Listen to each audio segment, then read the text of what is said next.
दर्शकों, द्वारका एक ऐसी प्राचीन धार्मिक नगरी है जिसे कभी भगवान श्री कृष्ण ने बसाया था। हिंदू धर्म में द्वारका को 7 सबसे प्राचीन नगरों में से एक माना जाता है। बाकी 6 नगर हैं मथुरा, काशी, हरिद्वार, अवंतिका, कांचीपुरम और अयोध्या। कुछ लोग द्वारका को द्वारावती, कुशस्थली, आनर्तक, ओखा मंडल, गोमती द्वारका, चक्र तीर्थ, अंतर्द्वीप और वाणी दुर्ग के नाम से भी जानते हैं। इस शहर के चारों ओर बहुत लंबी दीवारें थीं, जिसमें कई द्वार थे। कई द्वारों के शहर होने की वजह से ही इस नगरी का नाम द्वारका पड़ा। परंतु अब यहाँ ये सवाल उठता है कि श्री कृष्ण की मृत्यु के बाद अचानक ऐसा क्या हुआ कि ये पूरी नगरी जलमग्न हो गई। दर्शकों, आज के इस वीडियो में हम आपको बताएंगे कि आखिर कब, क्यों और कैसे डूबी श्री कृष्ण की नगरी द्वारका। नमस्कार दर्शकों, द्वारका नगरी को श्री कृष्ण की कर्मभूमि भी माना जाता है। महाभारत में वर्णित कथा के अनुसार श्री कृष्ण ने जब कंस का वध किया, तब जरासंध ने कृष्ण और यदुवंशियों का नाम निशान मिटाने की ठान ली और मौका मिलते ही जरासंध मथुरा और यादवों पर बार बार आक्रमण करता रहा। धीरे धीरे उसके अत्याचार बढ़ने लगे, तो अंत में यादवों की सुरक्षा के लिए श्री कृष्ण ने मथुरा को छोड़ने का निर्णय लिया और मथुरा से निकलने के बाद भगवान श्री कृष्ण ने एक ऐसे नगर की स्थापना की जो विशाल और सुसंगत था। इस नगर का नाम था द्वारका नगरी। कहते हैं कि श्री कृष्ण अपने कुल बंधुओं के साथ द्वारका में बड़े आराम से रहने लगे। समय बीतता गया। 36 साल तक राज करने के बाद और श्री कृष्ण की मृत्यु के बाद द्वारका नगरी समुद्र में समा गई। पौराणिक ग्रंथों में द्वारका के समुद्र में विलीन होने से जुड़ी 2 कथाओं का विवरण मिलता है। पहला, माता गांधारी द्वारा श्री कृष्ण को दिया गया श्राप और दूसरा ऋषियों द्वारा श्री कृष्ण पुत्र सांब को दिया गया श्राप।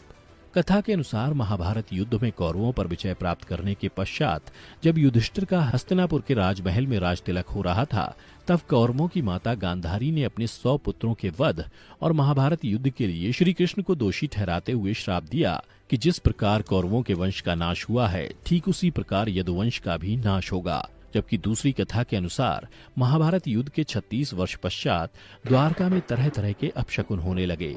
तब एक दिन महर्षि विश्वामित्र, कणों, देवर्षि नारद आदि द्वारका आए। वहां यादव कुल के नवयुवकों ने उनके साथ परिहास करने का सोचा। इसके लिए वे श्री कृष्ण के पुत्र सांव को स्त्री वेश में ऋषियों के पास ले गए और कहा कि ये स्त्री गर्भवती है। आप लोग बताइए कि इसके गर्भ से क्या उत्पन्न होगा। नवयुवकों के ऐसा कहने के बाद ऋषिगण ध्यान करने लगे और जब उन्हें पता चला उनके सामने ये सभी जिसे स्त्री बता रहे हैं वो वास्तव में एक पुरुष है, तो उन लोगों को बड़ा क्रोध आया और फिर उन्होंने नवयुवकों से कहा, तुम लोगों ने हमारा अपमान किया है, इसलिए श्री कृष्ण का यह पुत्र एक लोहे के मूसल को जन्म देगा, जिससे तुम लोग अपने समस्त कुल का संहार करोगे। उस मूसल के प्रभाव से केवल श्री कृष्ण व बलराम ही बच पाएंगे। उधर श्री कृष्ण को जब ये बात पता चली तो उन्होंने कहा, ये बात अवश्य सत्य होगी। मुनियों के श्राप के प्रभाव से दूसरे ही दिन सांब ने मूसल को जन्म दिया।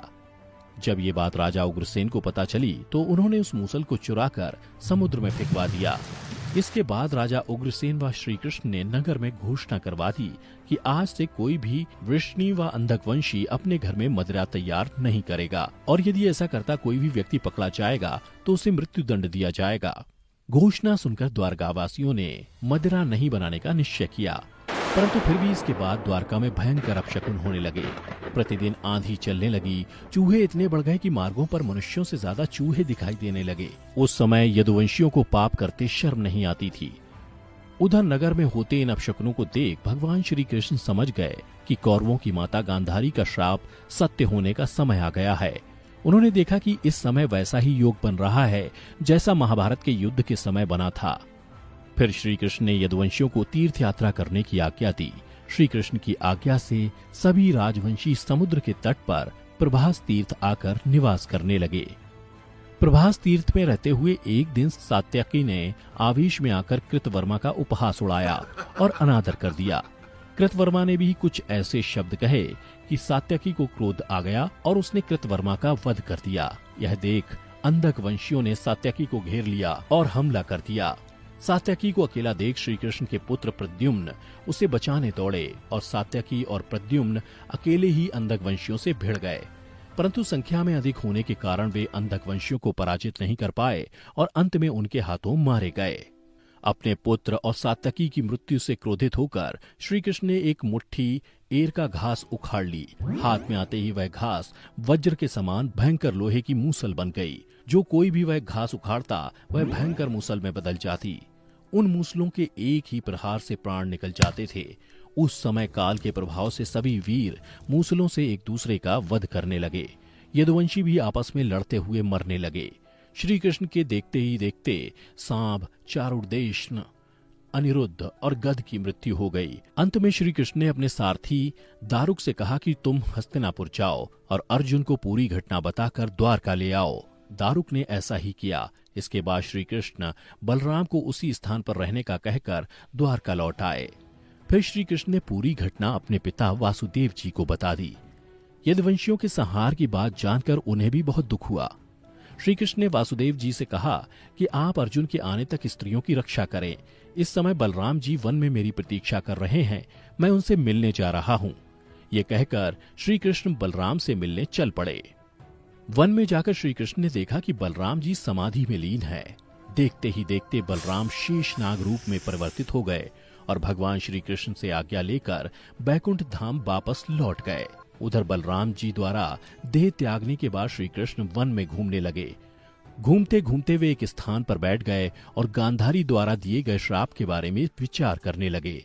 देह त्यागने की इच्छा से श्री कृष्ण ने अपनी इंद्रियों का संयमित किया और महायोग की अवस्था में पृथ्वी पर लेट गए। जिस समय भगवान श्री कृष्ण समाधि में लीन थे, उसी समय जरा नाम का एक शिकारी हिरणों का शिकार करने के उद्देश्य से वहां आ गया। उसने हिरण समझकर दूर से ही श्री कृष्ण पर वाण चला दिया। वाण चलाने के बाद जब वो अपना शिकार पकड़ने के लिए आगे बढ़ा तो योग में स्थित भगवान श्री कृष्ण को देखकर उसे अपनी भूल पर पश्चाताप हुआ। तब श्री कृष्ण ने उसे आश्वासन दिया और परम धाम चले गए। इधर दारुक हस्तिनापुर पहुंचकर यदुवंशियों के संहार की पूरी घटना पांडवों को बता दी। यह सुनकर पांडवों को बहुत शोक हुआ। अर्जुन तुरंत ही अपने मामा वसुदेव से मिलने के लिए द्वारका चल दिए। अर्जुन जब द्वारका पहुंचे तो श्री कृष्ण की रानियां उन्हें देखकर रोने लगीं। उन्हें रोता देख अर्जुन भी रोने लगे और श्री कृष्ण को याद करने लगे। इसके बाद अर्जुन वसुदेव जी से मिले। वसुदेव जी ने अर्जुन को श्री कृष्ण का संदेश सुनाते हुए कहा कि द्वारका शीघ्र ही समुद्र में डूबने वाली है, अतः तुम सभी नगरवासियों को अपने साथ ले जाओ। उसके बाद अर्जुन अपने साथ श्री कृष्ण के परिजनों तथा सभी नगरवासियों को लेकर इंद्रप्रस्थ की ओर चल दिए। उन सभी के जाते ही द्वारका नगरी समुद्र में डूब गई। यह दृश्य देखकर सभी को बड़ा आश्चर्य हुआ और 2005-2007 में भारतीय पुरातत्व सर्वेक्षण के निर्देशन में भारतीय नौसेना के गोताखोरों ने समुद्र में समाये द्वारका नगरी के अवशेषों को खोज निकाला, जो इस पौराणिक कथा की प्रामाणिकता को साबित कर चुका है। इस खोजी टीम को समुद्र में 560 मीटर लंबी द्वारका की दीवार भी मिली। इतना ही नहीं, उन्हें पौराणिक समय के कुछ बर्तन भी मिले जो 1528 ईसा पूर्व से 3000 ईसा पूर्व के हैं। खोजकर्ताओं की माने तो समुद्र की गहराई में मिली ये नगरी लगभग 9000 साल पुरानी है। तो दर्शकों, उम्मीद करता हूँ कि आपको हमारी ये कथा पसंद आई होगी। अगर पसंद आई हो तो ज्यादा से ज्यादा लाइक और शेयर करें। साथ ही ऐसी ही पौराणिक कथा की जानकारी के लिए अभी हमारे YouTube चैनल को सब्सक्राइब करें। इसके अलावा अगर आप हमारी ये वीडियो फेसबुक पर देख रहे हैं तो हमारे पेज को भी लाइक करें। इस वीडियो में बस इतना ही। अब दीजिए हमें इजाजत। आपका बहुत बहुत शुक्रिया।